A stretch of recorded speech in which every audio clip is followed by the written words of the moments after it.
बिस्मिल्लाहिर्रहमानिर्रहीम। अस्सलाम वालेकुम स्टूडेंट्स। उम्मीद करती हूँ बेटे आप लोग सब खैरियत से होंगे इंशाल्लाह। बेटे हम लोग चैप्टर नंबर 1 डिस्कस कर रहे हैं, जिसमें हमने लास्ट टाइम हमारे टॉपिक में हमने फ़्लो चार्ट के बारे में पढ़ा कि फ़्लो चार्ट क्या है और उसकी क्या इम्पॉर्टेंस है। फ़्लो चार्ट के बारे में बेटे हमने ये डिस्कशन की थी कि फ़्लो चार्ट हमारे पास कुछ ग्राफिकली रिप्रेजेंटेशन होती है स्टेप्स की, जो कि हमारे प्रॉब्लम को सॉल्व करने के लिए यूज़ होते हैं। यानी कि हम डिफरेंट शेप्स के साथ काम करते हैं। हमारे प्रॉब्लम स्टेटमेंट के अंदर इनपुट क्या है, प्रोसेस क्या है, आउटपुट क्या होगी, हम उसे ग्राफिकली डिज़ाइन करते हैं। ठीक है।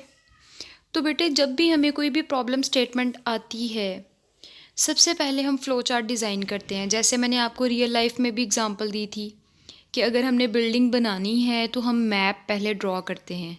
ठीक है। तो वो जो मैप होता है basically it provides the directions, हमें डायरेक्शंस दे रहा होता है दैट व्हाट टू डू, कि हमें क्या करना है।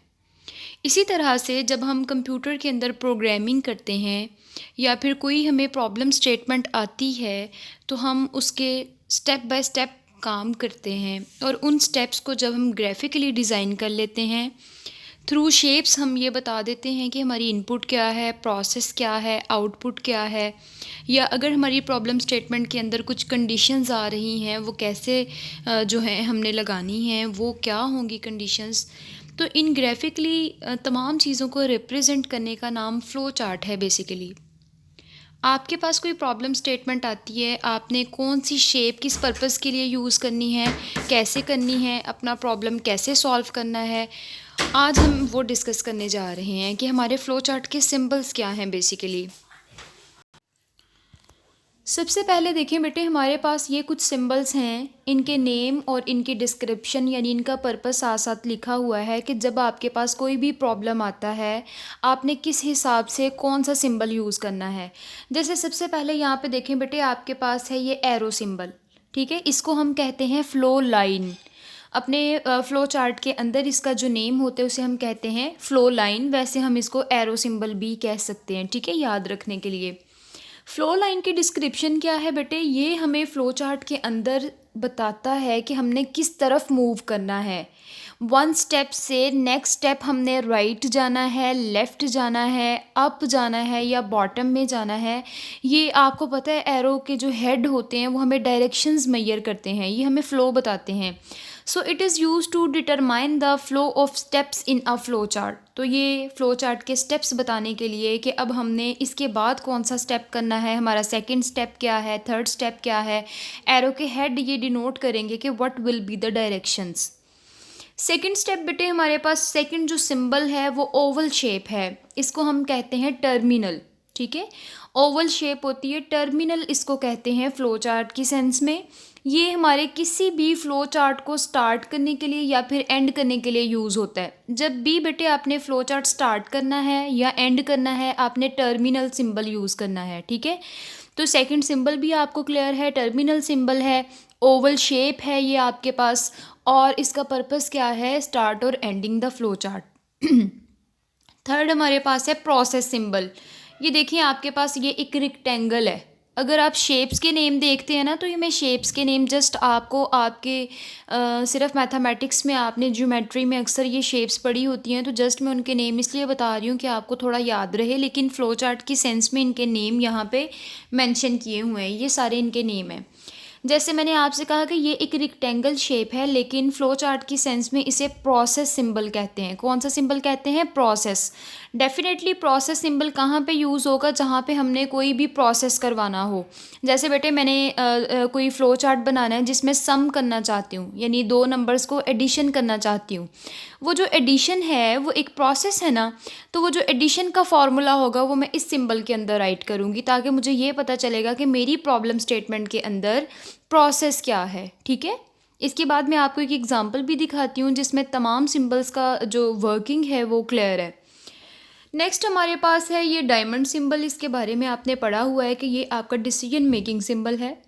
डिसीजन मेकिंग का क्या मतलब है, जहाँ पे आपके पास कंडीशनली सेंटेंस आ जाए, आपकी प्रॉब्लम स्टेटमेंट के अंदर कोई कंडीशन आ जाए। जैसे मैं आपसे कहूँ कि स्टूडेंट के मार्क्स लें, अगर तो स्टूडेंट के मार्क्स ग्रेटर देन 40 हैं तो वो फेल है, अगर वो ग्रेटर देन 40 नहीं है तो वो अगर तो ग्रेटर देन 40 है वो पास है, अगर ग्रेटर देन 40 नहीं है तो वो फेल है।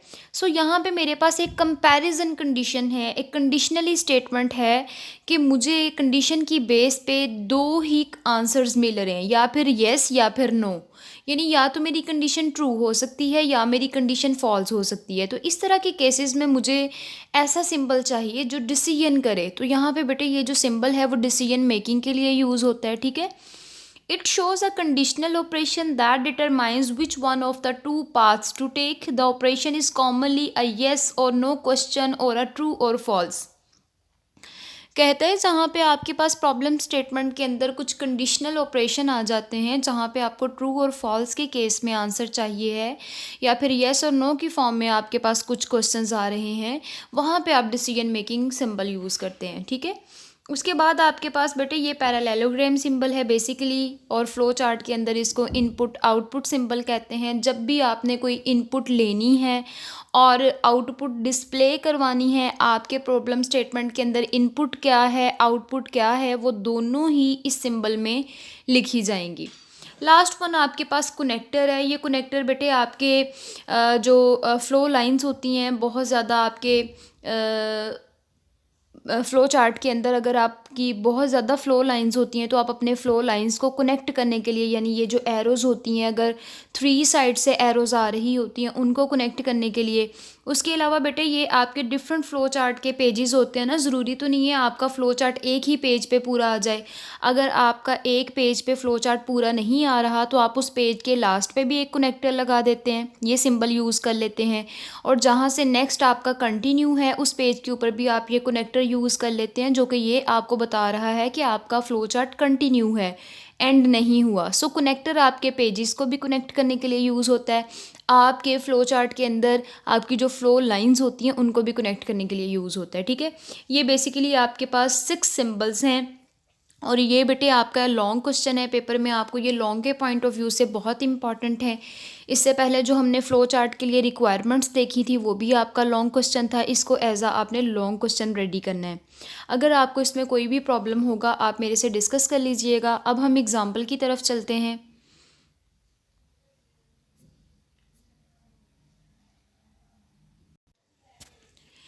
ये बेटे देखिए यहाँ पे आपके पास एक एग्ज़ाम्पल है। आपकी ये प्रॉब्लम स्टेटमेंट है, इस तरह से आपको प्रॉब्लम दी जाती है, ठीक है। आपने सारे फ़्लो चार्ट नहीं करने, सारे एग्जांपल्स नहीं करनी। फ़िलहाल ये जो एग्ज़ाम्पल एक आपके सामने है ये कर लें, ये जो मैं अभी आपको करवा रही हूँ। ये आपके पास बेटे एक प्रॉब्लम स्टेटमेंट है, to find the area of a parallelogram.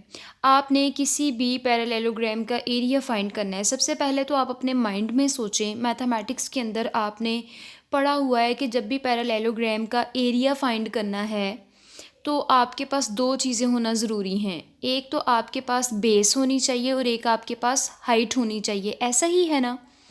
यानी यूज़र से आप ये डिमांड करेंगे कि मुझे बेस और हाइट बता दो, मैं एरिया कैलकुलेट कर दूंगी, ठीक है। उसके लिए हमने एक फ़्लो चार्ट लिखना है। हमारे पास एक प्रॉब्लम स्टेटमेंट है कि we have to find the area of a parallelogram. Basically हम पैरेललोग्राम का एरिया फाइंड करना चाहते हैं। सबसे पहले देखिए हमने स्टार्ट किया, और यहाँ पे आप अगर नोट करें तो स्टार्ट और एंड के लिए कौन सा सिंबल यूज़ हो रहा है, टर्मिनल सिंबल। हमने डिस्कस किया ना फ्लो चार्ट के अंदर स्टार्ट और एंड के लिए कौन सा सिंबल यूज़ करेंगे, टर्मिनल, और यहाँ पे देखें टर्मिनल सिंबल यूज़ हो रहा है। उसके बाद बेटे देखें, आपको पता है कि आपको अपने प्रॉब्लम स्टेटमेंट को सॉल्व करने के लिए जोन सी चीज़ें चाहिए होती हैं यूज़र से कि यूज़र एंटर करे, वो चीज़ें हमारी इनपुट होती हैं। जैसे हमें एरिया फाइंड करने के लिए बेस और हाइट चाहिए, और डेफिनेटली बेस और हाइट हमारे पास क्या है, इनपुट। तो आपने सिंबल कौन सा यूज़ किया, आपको पता है इनपुट और आउटपुट दोनों जो होती हैं वो पैरेललोग्राम में होती हैं। आप इनपुट लेना चाहते हैं तो इनपुट के लिए आपने कौन सा सिंबल यूज़ किया, इनपुट के लिए आपने यहाँ पे पैरेललोग्राम यूज़ किया। आपने यूज़र से हाइट और बेस इनपुट करवाई। उसके बाद क्या है बेटे, जब आपके पास हाइट और बेस आ जाती है डेफिनेटली फिर आपका प्रोसेस होगा। प्रोसेस क्या, आप फार्मूला लगाएंगी एरिया का। पैरेललोग्राम के एरिया का फार्मूला होता है बेस मल्टीप्लाई बाय हाइट। तो ये एक प्रोसेस है, तो देखें प्रोसेस का सिंबल साथ ही क्या हो गया, चेंज हो गया। प्रोसेस के लिए हमने रेक्टेंगल सिंबल देखा था, पढ़ा था कि हम प्रोसेस के लिए रेक्टेंगल सिंबल यूज़ करते हैं, तो यहाँ पे देखें रेक्टेंगल सिंबल यूज़ हो रहा है। ठीक है, उसके बाद हमारे पास अब एरिया आ चुका है, अब हमने एरिया प्रिंट करवाना है। तो जब एरिया प्रिंट करवाएंगे डेफिनेटली अब जो एरिया है वो हमारे पास क्या है, आउटपुट है। तो दोबारा से हमने पैरेललोग्राम यूज़ किया और टर्मिनल सिंबल से अपने फ्लो चार्ट को एंड कर दिया। बस ये प्रोसेस होता है फ़्लो चार्ट का। और इस फ़्लो चार्ट से देखें आपकी जो प्रॉब्लम स्टेटमेंट थी उसको आपने स्टेप्स में डिवाइड कर लिया और उन स्टेप्स को शेप्स के साथ ग्राफिकली रिप्रेजेंट किया। इससे आपका प्रॉब्लम बहुत ज़्यादा इजी हो जाएगा।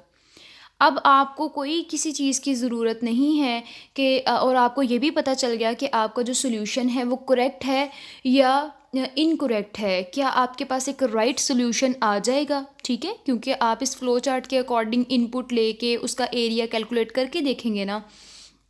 सो flow chart is very necessary part. Flow chart helps to understand the problem basically. Got it. इसकी इंपॉर्टेंस में जो चीज़ें आपने पढ़ी थी कि बहुत ज़्यादा क्लियर अंडरस्टैंडिंग हो जाती है, अपने प्रॉब्लम को सॉल्व करना बहुत इजी हो जाता है। यहाँ तक बेटे अगर आप लोगों का कोई भी क्वेश्चन हुआ आप लोग मुझसे डिस्कस कर सकते हैं। क्वेश्चन कमेंट बॉक्स में अपना क्वेश्चन राइट कर दिया करें, आई विल आंसर इंशाल्लाह। अल्लाह हाफिज़।